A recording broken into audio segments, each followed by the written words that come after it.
Senator Elizabeth Warren took a DNA test to prove she's in part Native American, and she released those results back in October. But those results might be coming back to haunt her. Fox News chief national correspondent Ed Henry with why her hometown paper says she shouldn't run for president? Yeah, this is unbelievable. Remember, the Boston Globe did a story, I think, at the beginning of September. Big investigation, and they said ethnicity was not a factor when she joined the faculty at Harvard Law School, and she did not use her Native American heritage in order to get that post, even though they got panned because a lot of people said, wait a second, there's all kinds of evidence that it seemed like she did use it. Well, then fast forward, she did the DNA test, I believe in October, right before the midterms, got panned by Democrats. Why are you taking the focus off the midterms to focus on the DNA? Because she was only a tiny fraction. And it turned out to be a fraction, and there are people saying, hey, you know, this is 6-10 generations ago. It's not even clear you have very much heritage at all. So the Boston Globe now, which had urged her to run for president previously,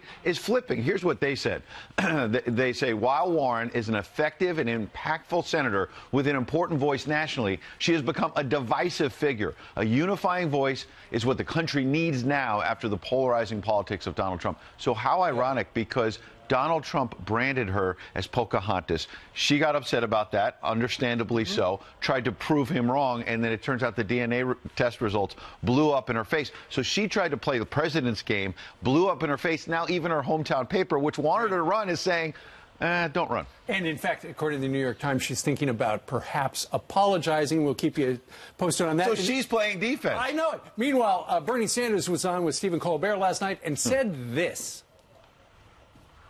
A few years ago, when we said that health care is a right, not a privilege, I was told I'm crazy, it's extreme. 70% of the American people in the last polls that I've seen now support Medicare for all. Raising the minimum wage to $15 an hour, widely supported. Comprehensive immigration reform, making sure that we protect a woman's right to choose.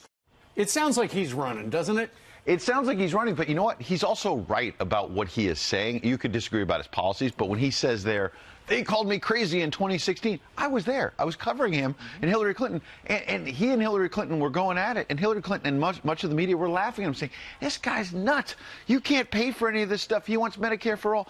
And you know what? I saw the crowds. His crowds were way bigger than Hillary Clinton because he fired people. When you say you're going to give him free stuff, it's great. But he still can't pay for it. You still can't pay for it, number one. Number two, here's the big point.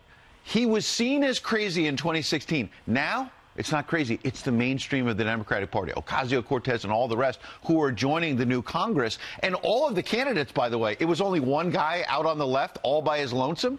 Now you're going to have 17, 18 leftists running because that's the center of the party. There was a poll that was recently released saying, who do you want to run? Who do you want to see on the Democratic ticket? And it was Biden #1, and he was #2. Because there's an establishment guy there at the top, then the socialist Democrat, and then there's going to be a whole bunch of people mimicking Bernie Sanders. Why?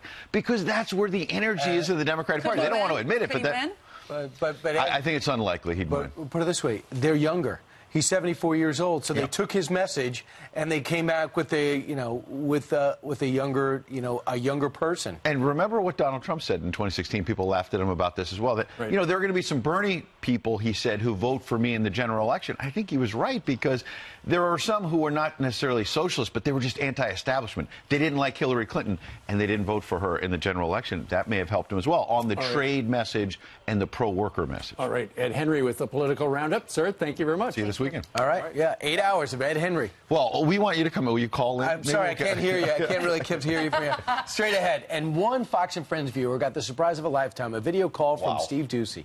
Why not? How would you like to make a trip to New York City because you're one of the winners at our contest? It would be such an honor and incredible. I would love it.